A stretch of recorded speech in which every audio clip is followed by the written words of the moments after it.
અરજી લેખનના આ બીજા વિડીયોમાં આપ સૌનું હાર્દિક સ્વાગત છે।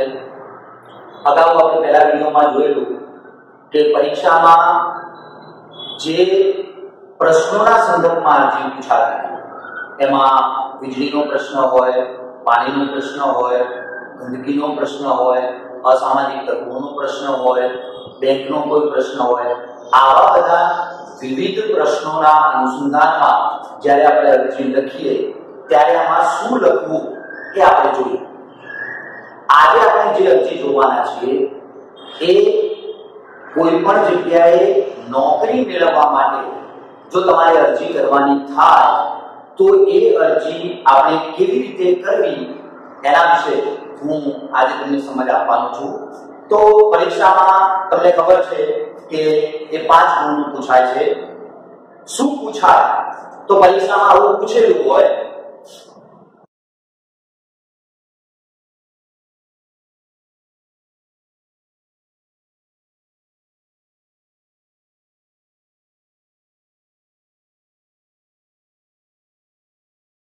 શાહ એસવી હાઈસ્કૂલ ઉકરવાડામાં ગુજરાતી વિષયના શિક્ષક તરીકેની જગ્યા માટે અરજી લખો।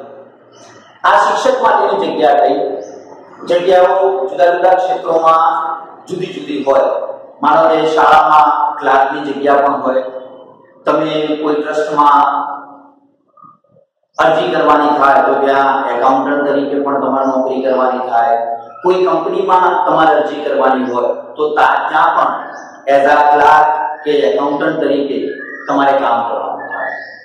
આવી બધી જગ્યાએ જ્યારે આપણે અરજી કરવાની થાય ત્યારે આપણે અરજી કેવી રીતે કરવી એનું ફોર્મેટ કેવું હોય, જેમ આપણે અગાઉના ભાગમાં જુદા જુદા પ્રશ્નોના સંદર્ભમાં અરજીઓ કેવી રીતે લખવી એના વિશે સમજ્યા, એમ આજે આપણે કોઈ પણ જગ્યાએ નોકરી માટે અરજી કરવી હોય તો કેવી રીતે અરજી થાય એ આપણે શીખીશું।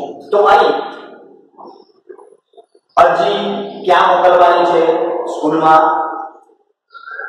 શેના માટે મોકલવાની છે તો શિક્ષક તરીકે તમે ત્યાં નોકરી મેળવવા માંગો છો માટે।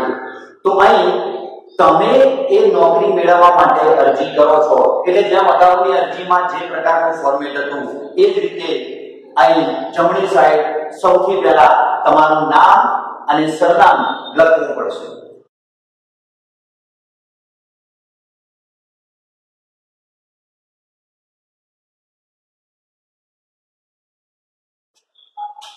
આ પ્રકારે જેમ આપણે અગાઉ શીખેલા એમ સૌથી પહેલા તમારું નામ, તમારું સરનામું જ્યાં પૂરું થાય ત્યાં ખાસ કાળજી રાખજો।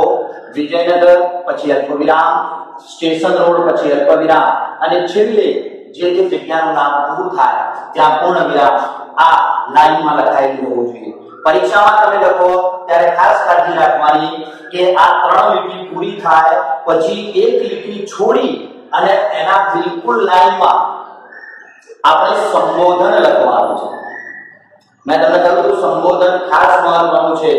અહીં તમે શાળામાં અરજી કરો છો એટલે શાળાના વડાને આપણે એ અરજી કરવી પડે। તો શાળાના વડા કોણ? આચાર્ય સાહેબ। તો લખવાનું અહીં મારે જગ્યા નથી એટલે હું ઉપર લખું છું। પરીક્ષામાં તમે લખો એટલે આનાથી નીચેની લાઈનમાં તમારે લખવાનું પ્રતિ આચાર્ય શ્રી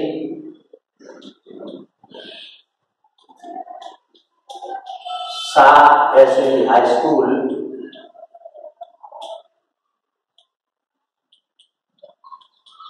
ઉકરવાડા। અહીં હું જગ્યાના ભાગે ઉકરવાડા લખું છું, તમે એ આની નીચે પણ લખી શકો। આ લાઈન સર પ્રતિ પછી અલ્પવિરામ, આચાર્ય શ્રી પછી અલ્પવિરામ, શાહ એસવી હાઈસ્કૂલ અલ્પવિરામ અને ઉકરવાડા તમે જગ્યાનું નામ લખો ત્યાં પૂર્ણ વિરામ લખવાનું। એટલે આ સંબોધન થયું। પેલું લખનારનું નામ, અહીં આપણે જેને મોકલવાનું છે એનું સંબોધન અને એનું સરનામું। આ સિવાય માનો કે તમે કંપનીમાં અરજી મોકલો તો કંપનીમાં આચાર્ય ના હોય તો કંપનીનું સંચાલન કોના હાથમાં હોય? મેનેજરના હાથમાં। તો અહીં પ્રતિ મેનેજર શ્રી જે તે કંપનીનું નામ, પછી તમે ક્લાર્ક તરીકે એપ્લાય કર્યું હોય તો એ, તમે એકાઉન્ટન્ટ તરીકે એપ્લાય કર્યું હોય તો એ વિષયના અનુસંધાનમાં લખવાનું. અહીં આટલું લખ્યા પછી જેમ આપણે અગાઉના ફોર્મેટમાં જોયું હતું એમ આપણે શું લખીશું?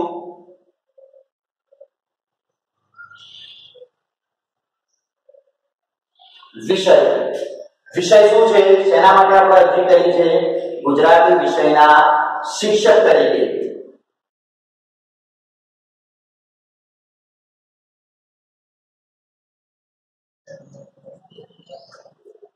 ગુજરાતી વિષયના શિક્ષક તરીકેની અરજી કરવા બાબત. કારણ કે તમે અહીં શિક્ષક તરીકે અરજી કરો છો એટલે વિષય માટે શિક્ષક તરીકેની અરજી કરવા બાબત એમ આપણે લખવું પડે.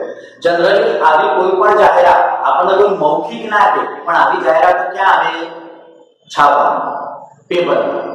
એ કોઈ કંપનીની જગ્યા પડી હોય તો પણ, કોઈ ટ્રસ્ટની જગ્યા પડી હોય તો પણ, અને શાળામાં પણ જગ્યા પડી હોય તો એની જાહેરાત વર્તમાન પત્રોમાં ચોક્કસથી આવે.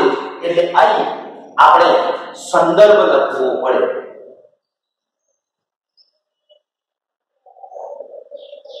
સંદર્ભનો મતલબ કે તમને એની જાણકારી, એની માહિતી ક્યાંથી મળી. તો કોઈ પણ તમે વર્તમાન પત્રનું નામ લખી શકો, ગુજરાત સમાચાર, સંદેશ, દિવ્ય ભાસ્કર, તો લખાય તારીખ 12/5/20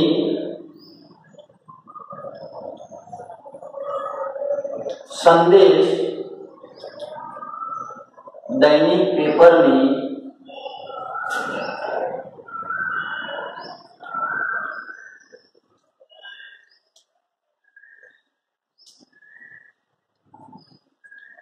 જાહેરાતના અનુસંધાન. કારણ કે એ તમને મળ્યું, પેપરમાં વાંચવા મળ્યું, તમને ખબર પડી કે ભાઈ આ સ્કૂલમાં આ વિષયની શિક્ષક તરીકેની જગ્યા પડી છે, તમે એના માટે લાયક છો એ તમે જાણો છો, એટલે તમે એના માટે અરજી કરો છો.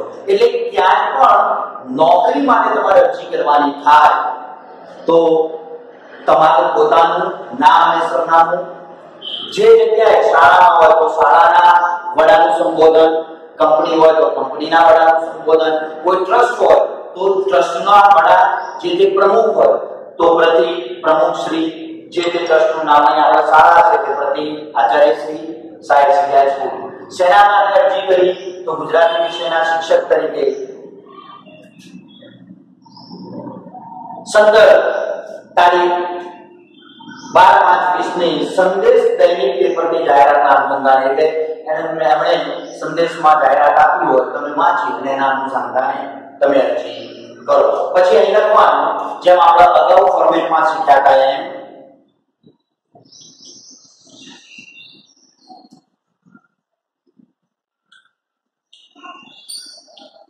માનનીય સાહેબ શ્રી. આમાં વિગતમાં લખવાનું ઉપરોક્ત વિષયના અનુસંધાને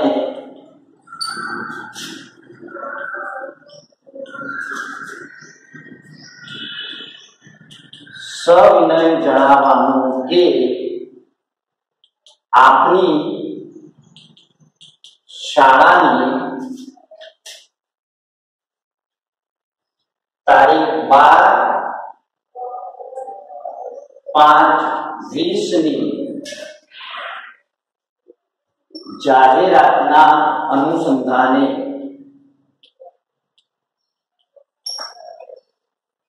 હું આપની શાળામાં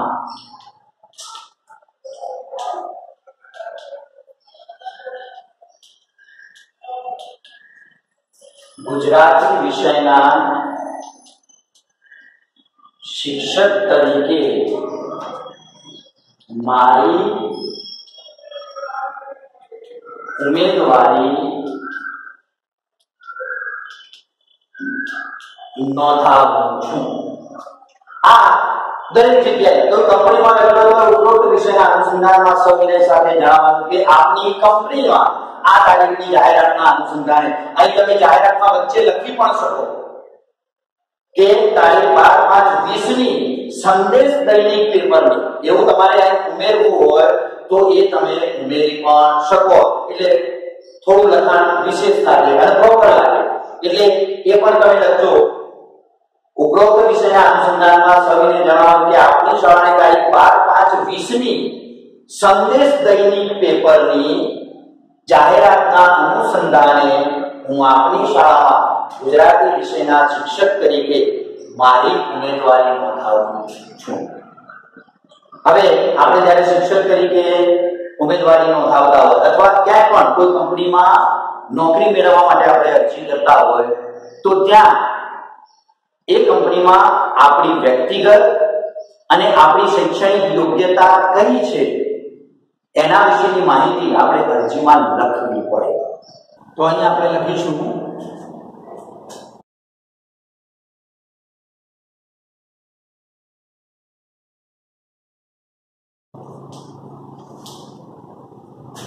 મારી વ્યક્તિગત માહિતી તથા શૈક્ષણિક લાયકાત નીચે પ્રમાણે છે. આ પ્રમાણે લખી અને પછી આપણે આપણી વ્યક્તિગત માહિતી અને શૈક્ષણિક લાયકાત વિશે આપણે અરજીમાં લખવું પડે. તો હવે આપણે લખીશું સૌથી પહેલા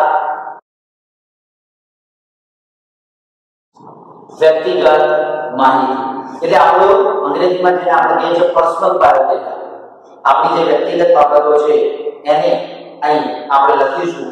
તો સૌથી પહેલા નામ લખવાનું, પછી સરનામું લખવાનું,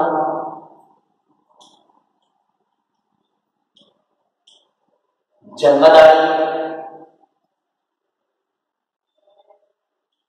ઉંમર, જાતિ, શોખ, આટલી બાબતો ફરજિયાતપણે અંદર લખાવી જોઈએ. આપણે ઓલરેડી આપણું નામ તો અરજી લેખનમાં આપણે ઉપર આપણું નામ લખેલું જ છે, તો અહીં લખી કાઢીએ. શાળાની જયંતિલાલ, સરનામું પણ આપણે એમાં લખેલું છે તો આપણે એ પણ લખી કાઢીએ. જે સરનામું આપણે અહીં ઉપર લખ્યું હોય એ જ સરનામું આપણે લખવાનું.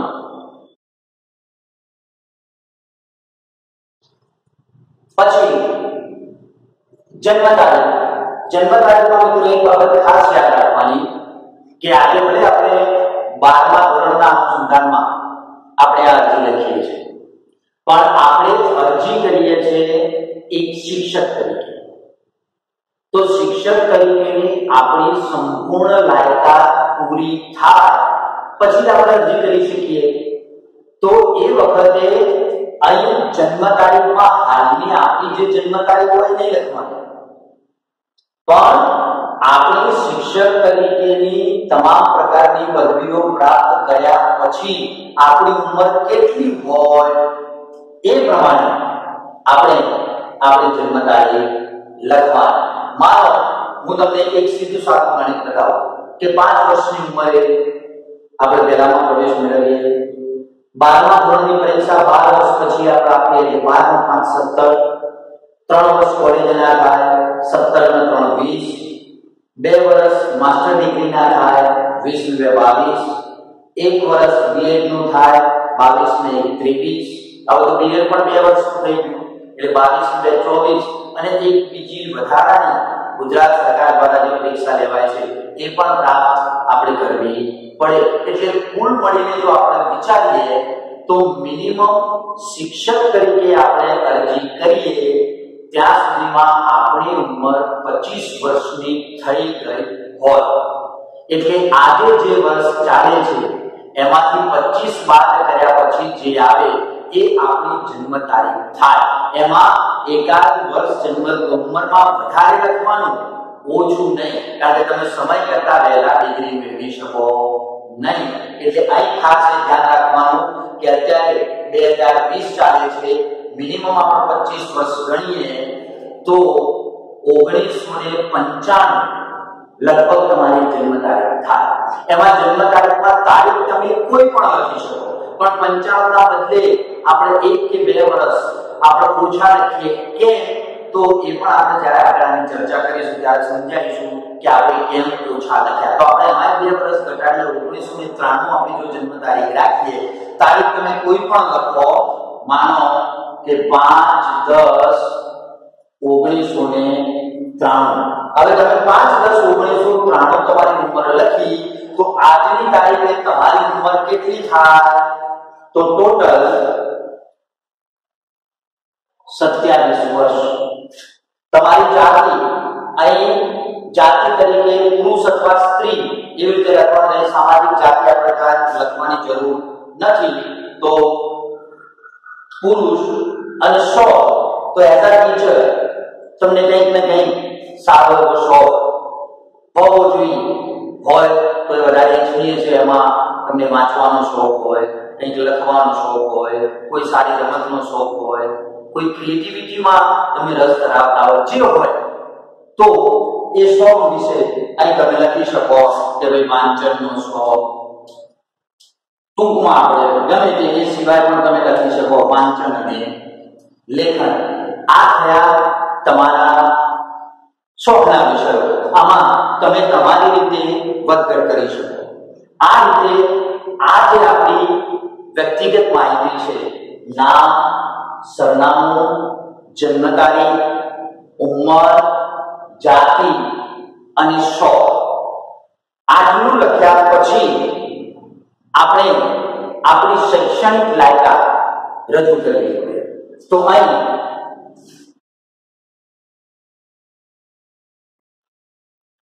શૈક્ષણિક લાયકાત, હવે શૈક્ષણિક લાયકાતમાં એક શિક્ષક તરીકે આપણી લાયકાત શું હોવી જોઈએ એ પહેલા આપણે નક્કી કરવાનું। હવે અહીં તમે જુઓ કે આપણે અરજી કરીએ છીએ ગુજરાતી વિષયના શિક્ષક તરીકે, એટલે સૌથી પહેલા આપણે હાલ 12મું ધોરણ પાસ કરવું પડે।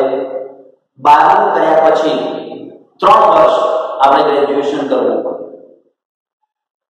જો તમે ગુજરાતીના શિક્ષક તરીકે અરજી કરો છો તો તમારે ગ્રેજ્યુએશનમાં ગુજરાતી વિષય હોવો જોઈએ।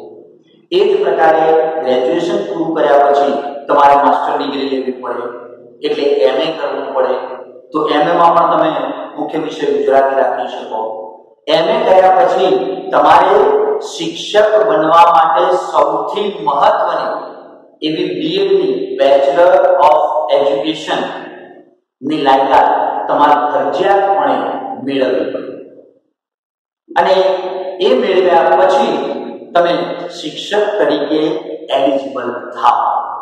માનો કે આ સિવાય તમે ક્યાંક ક્લાર્ક તરીકે અરજી કરો છો, ક્યાંક એકાઉન્ટન્ટ તરીકે અરજી કરો છો, તો જો તમારે ક્લાર્ક બનવું હોય, એકાઉન્ટન્ટ થવું હોય, તો એમાં હિસાબ કિતાબની બાબતો ધ્યાનમાં રાખવી પડે। તો એમાં તમારે ધ્યાન રાખવાનું કે એમાં તમારી ડિગ્રી કઈ જોઈએ। અહીં આપણે ભાષાના શિક્ષક બનવાનું હતું એટલે આપણે આર્ટ્સના વિષયો પસંદ કર્યા, પણ જો તમારે ક્લાર્ક બનવું હોય, તમારે એકાઉન્ટન્ટ બનવું હોય કે એ પ્રકારની જોબમાં જવું હોય, તમારે કોમર્સનો વિષય રાખવો પડે। તો તમે કોમર્સમાં 12મું પાસ કરી કોમર્સમાં ગ્રેજ્યુએશન કરો, કોમર્સમાં માસ્ટર ડિગ્રી લો। આ સિવાય એમાં વિશેષ મહત્વની બાબત એ કે તમે કોમર્સમાં ગ્રેજ્યુએશન કરો તો એમાં આવી વહીવટી બાબતોની માહિતી કે જાણકારી માટે તમારે કોમ્પ્યુટરની જાણકારી પણ હોવી જોઈએ। નો ડાઉટ શિક્ષક તરીકે પણ તમારે કોમ્પ્યુટરની જાણકારી હોવી જોઈએ, કારણ કે અત્યારે કોમ્પ્યુટર શિક્ષક તરીકે તમે ભરતી થાવ તો એ સમય દરમિયાન તમારે CCC ની પરીક્ષા પણ પાસ કરવી પડે છે, તો એ પણ પરીક્ષા તમારે પાસ કરવી પડે। ટૂંકમાં એક વસ્તુ ખાસ ધ્યાન રાખજો કે તમે કઈ જગ્યાએ અરજી કરવા માંગો છો અને એના માટે કયા પ્રકારની લાયકાત જોઈએ, આ બાબત બિલકુલ ધ્યાનથી તમારે સમજી અને પછી લખવાનું। હવે લખાય બે એટલે જનરલી તમે પેરેગ્રાફ પાડીને પણ લખી શકો, ફકરો પાડી કે ભાઈ મેં આ વર્ષમાં ધોરણ 12ની પરીક્ષા આપેલી, માનો કે આપણે ઉંમરની રીતે જોઈએ તો તમે 1993 માં તમારો જન્મ છે એટલે 12મા ધોરણની પરીક્ષા તમે 17 વર્ષે આપો તો 17 વર્ષ આમાં ઉમેરીએ એટલે 2010 થાય તો તમે 2010 માં 12માની પરીક્ષા આપી તો તમે લખી શકો કે મેં 2010 માં ધોરણ 12 ની પરીક્ષા પાસ કરી આ પછી મેં ગુજરાતી વિષયમાં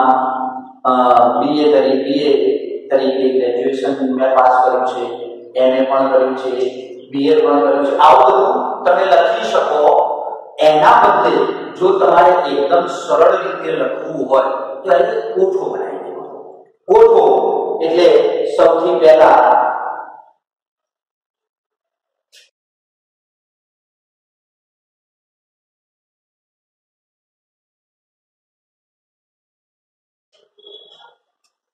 આ પ્રકારે તમે આખું એક કોષ્ટક બનાવી શકો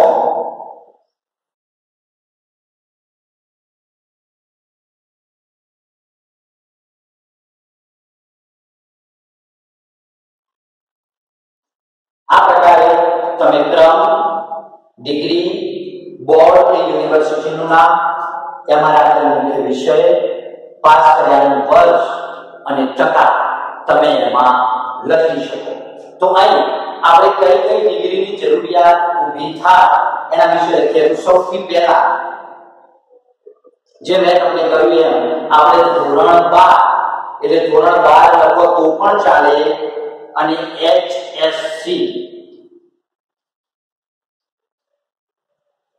લખો તો પણ ચાલે એ આપણે ક્યાંથી પાસ કરીએ છીએ તો ગુજરાત માધ્યમિક અને ઉચ્ચતર માધ્યમિક શિક્ષણ બોર્ડ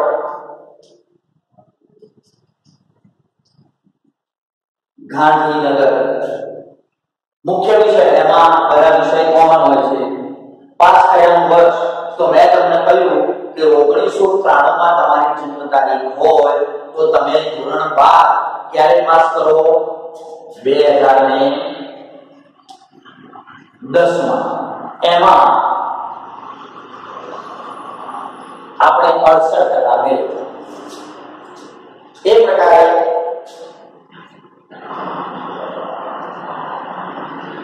એસએસસી ધોરણ 12 પાસ કર્યા પછી મેં તમને કહ્યું એમ આપણે ગ્રેજ્યુએશન પાસ કરવું પડે એટલે અહીં ગ્રેજ્યુએટ અથવા એને સાદા શબ્દોમાં લખીએ તો BA બેચલર ઓફ આર્ટ્સ જેને આપણે ગ્રેજ્યુએશન કહીએ છીએ તો BA માનો કે તમે વિલાપુર વિસનગર મહેસાણાથી કરો તો તમારું ઉત્તર ગુજરાત યુનિવર્સિટી આવે ઉત્તર ગુજરાત યુનિવર્સિટીનું નામ હેમચંદ્રાચાર્ય ઉત્તર ગુજરાત યુનિવર્સિટી માનો કે તમે માણસા કે ગાંધીનગરથી ગ્રેજ્યુએશન કરો તો ત્યાં ગુજરાત યુનિવર્સિટી આવે કદાચ તમે દક્ષિણમાં હો તો વીર નર્મદ દક્ષિણ ગુજરાત યુનિવર્સિટી તમે કદાચ વડોદરામાં હો તો મહારાજા સયાજીરાવ ગાયકવાડ યુનિવર્સિટી જે જગ્યાએ તમે અરજી લખો છો એ પ્રકારે અહીં આપણે નજીકના વિસ્તારની વાત કરીએ તો માનો કે તમે માણસાથી અથવા ગાંધીનગરથી ગ્રેજ્યુએશન કર્યું તો અહીં લખાય ગુજરાત યુનિવર્સિટી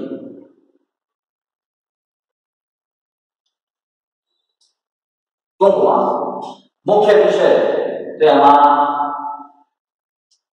ગુજરાતી પાસ થયાનું વર્ષ હવે 2010 માં તમે પાસ કર્યું 12 તો એના 3 વર્ષ પછી કારણ કે ગ્રેજ્યુએશન FY SY અને TY 3 વર્ષ પછી ગ્રેજ્યુએશન થવાય એટલે 2013 માં તમે ગ્રેજ્યુએટ થઈ ગયા એમાં માનો કે તમે મેળવ્યા 58% એ પછી તમે માસ્ટર ડિગ્રી મેળવો MA પણ માનો કે તમે ગાંધીનગરથી જ કર્યું તો એ પણ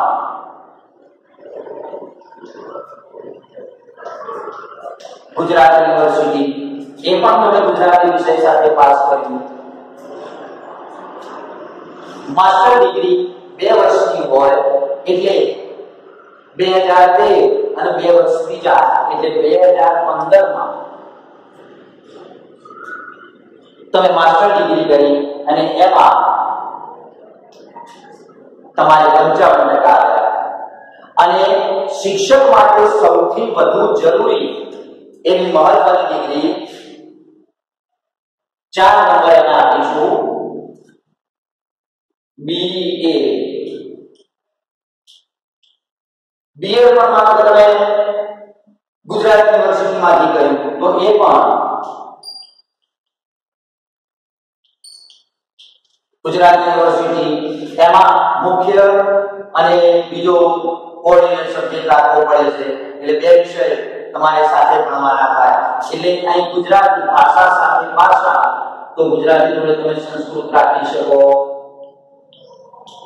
હિન્દી રાખી શકો ભાષા સાથે ભાષા તમને મળે એ તમે બીએડ પાસ કર્યું અત્યારે બીએડ પણ 2 વર્ષનું થઈ ગયું છે એટલે બીએડ પાસ કર્યું તમે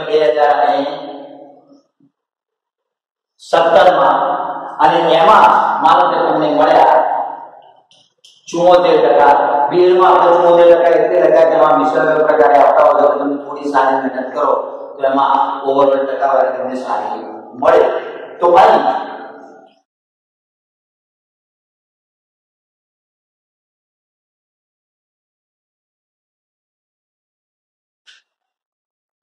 આ પ્રકારે આપણો આખો કોઠો તૈયાર કરી દેવાનો આ કોઠો તૈયાર કરો એટલે આમાં તમારે બીજા કોઈને કશું કહેવાનું રહે નહીં આમાં બધું જ ક્રમ વાઇઝ તમે ધોરણ 12 પાસ કર્યું છે તમે BA પાસ કર્યું છે તમે માસ્ટર ડિગ્રી મેળવી છે અને છેલ્લે તમે બીએડ કર્યું એ બધું ક્યાંથી કર્યું કયા વિષય સાથે કર્યું કયા વર્ષમાં પાસ કર્યું અને કેટલી ટકાવારી તમને મળી એનો તમને એક્ઝેક્ટ આખું બ્રીફિંગ તૈયાર થઈ જાય એટલે તમારે બીજું વધારાનું કશું કહેવું ના પડે પેલું વર્ણનાત્મકમાં તમારે બધું લખવું પડે કે મેં આ વર્ષે આ ધોરણ પાસ કર્યું આ વિષય સાથે પાસ કર્યું જ્યારે આમાં એક જ કોઠામાં બધી જ વિગતો આવે હવે વિદ્યાર્થી મિત્રો જ્યારે આપણું આ કોષ્ટક પૂરું થઈ ગયું આપણે 12માની BAની MAની અને BEdની પરીક્ષાઓનું આપણે પરિણામ કોષ્ટકમાં લખી દીધું એના નીચે હજુ આપણે ફરજિયાતપણે એક કોમ્પ્યુટરની પરીક્ષા અને ગુજરાત સરકાર દ્વારા લેવાતી TAT ટીચર એપ્ટિટ્યુડ ટેસ્ટ એની પરીક્ષા ફરજિયાતપણે આપવી પડે છે તો આપણે એ પણ પરીક્ષા પાસ કરવી પડે કે એના વિશે પણ આપણી શૈક્ષણિક લાયકાતમાં લખવું પડે કારણ કે એ કોઈ યુનિવર્સિટી દ્વારા કે એના દ્વારા લેવાતી નથી એ જ્યારે સરકાર જાહેરાત બહાર પાડે ત્યારે આપણે પરીક્ષા આપવાની હોય છે એટલે એના અનુસંધાનમાં આપણે અલગથી એટલે લખીએ છીએ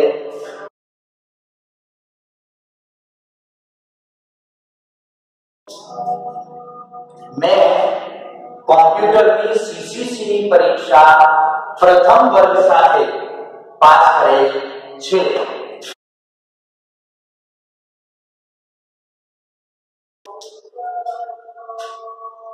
मैं TAT टीचर एप्टीट्यूड टेस्ट ની પરીક્ષા પ્રથમ વર્ષ સાથે પાસ કરેલ છે કારણ કે પ્રાઇમરીમાં મિત્રો TET ટીચર એપ્ટીટ્યુડ ટેસ્ટ એ 1 થી 5 અને 6 થી 8 માં લેવાય છે અને હાઈસ્કૂલમાં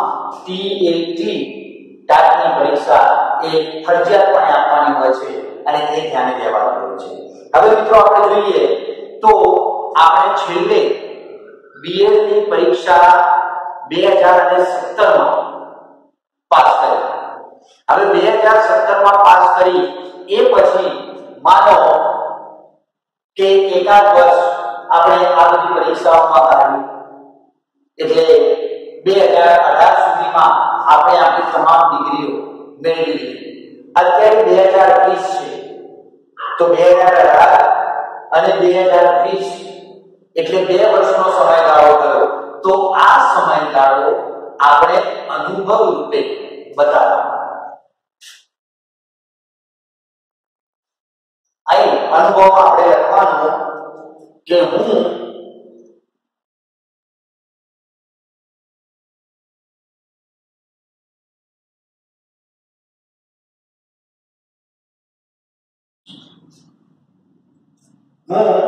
આ સેકન્ડરી સ્કૂલ વિજાપુરમાં જૂન 2018 થી હંગામી શિક્ષક તરીકે સેવા આપી રહ્યો છું.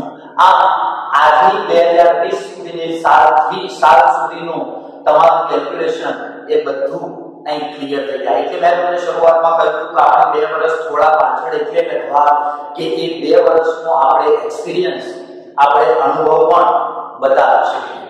આટલું લખ્યા પછી આપણે એક શિક્ષક તરીકે આપણી જે ફરજ છે, આપણી જે જવાબદારી છે, એના અનુસંધાનમાં જેમ આપણે અગાઉના વિડીયોમાં અરજી લેખનના સંદર્ભમાં અંતિમ પેરેગ્રાફમાં જેમ આપણે વિનંતીના સ્વરૂપે વિગતો લખવાની કહી હતી, અહીં આપણે શાળામાં શિક્ષક તરીકે અરજી કરીએ છીએ તો અહીં પણ એને વિનંતી સ્વરૂપે આપણે આપણી વાતને મૂકવી પડે. તો એમાં આપણે શું લખીશું જુઓ.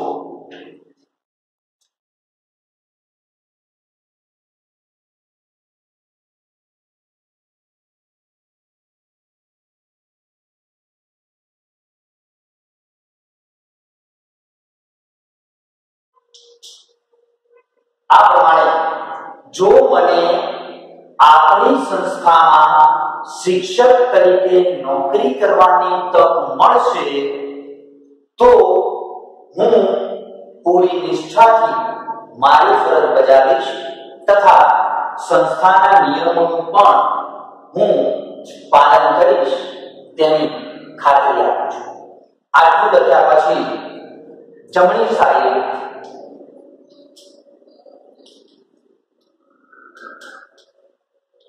આત્મવિશ્વાસ અલ્પવિરામ અને અહીં સહી તમે કોઈ પણ કરી શકો. તમારું ઉપર લખ્યું છે એ પણ નામ લખી શકો. તમે ABC XYZ એવું પણ લખી શકો, અથવા તમે ઇંગ્લિશમાં સહી કરવા માંગતા હોય પણ આમ તો બેસ્ટ વે કે તમે ઉપર જે નામ લખ્યું છે એ જ નામ શાહ નિમેશ જયંતીલાલ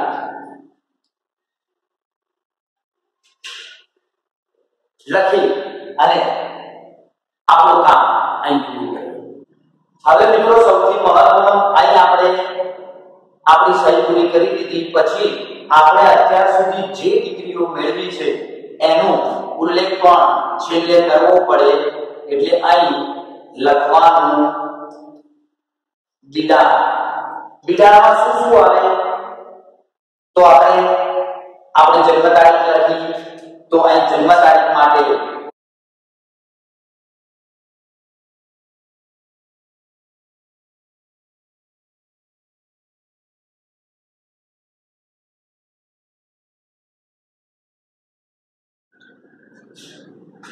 અહીં બિડાણમાં આપણે એલસી ની ઝેરોક્સ, કારણ કે આપણે જન્મ તારીખ લખી તો જન્મ તારીખનો મુખ્ય આધાર આપણું સ્કૂલ લિવિંગ સર્ટિફિકેટ એટલે એલસી ની ઝેરોક્સ, 12મું પાસ કર્યું એટલે એચએસસી ની માર્કશીટ ની ઝેરોક્સ, ગ્રેજ્યુએશન આપણે પાસ કર્યું એટલે બીએ ની માર્કશીટ ની ઝેરોક્સ, માસ્ટર ડિગ્રી આપણે લીધી એટલે એમએ ની માર્કશીટ ની ઝેરોક્સ, બીએડ આપણે કર્યું એટલે બીએડ ની ઝેરોક્સ, સીસીસી ની પરીક્ષા આપણે પાસ કરી તો સીસીસી નું પ્રમાણપત્ર,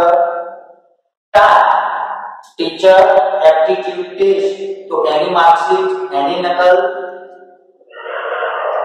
અને ખાસ મહત્વનું અનુભવનું સર્ટિફિકેટ એટલે એમ છે કે એક ઉમેદ દેવાનું અનુભવનું પ્રમાણપત્ર.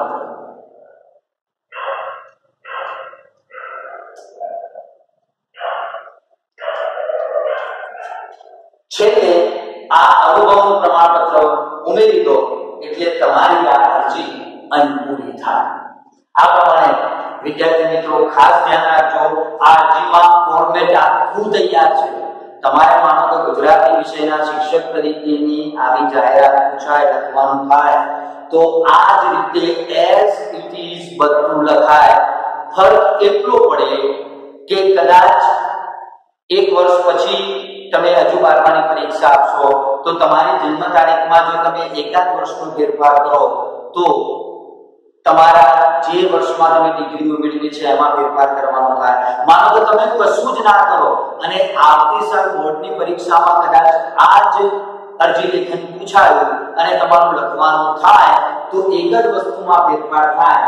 આ અનુભવ જે તમે જૂન 2018 થી લખ્યો છે એવો તમે 2019 થી લખવાનો, એટલે એક વર્ષ એક્સટેન્ડ થાય અથવા તો એક વર્ષનો તમારો અનુભવ વધારે થાય. ટૂંકમાં ખાલી તમારી ઉંમર અને તમે મેળવેલી ડિગ્રીઓ એના ઉપર જેટલું તમે ફોકસ કરીને ધ્યાન રાખશો એટલી આ અરજી બહુ સરળતાથી તમે લખી શકશો. ટૂંકમાં આ અરજી લેખનનું આખું ફોર્મેટ એકદમ ક્લિયર અને સમજાઈ જાય એવું છે, છતાંય તમે એને વારંવાર જોઈ અને સમજવાનો પ્રયત્ન કરશો તો હું માનું છું કે અરજી લેખનમાં પણ તમે સારા માર્ક તો મેળવી જ શકશો, પણ ભવિષ્યમાં આપણે ક્યાંક અરજી કરવાની થાય તો આ માહિતી એ તમારા માટે ઉપયોગી સાબિત થશે.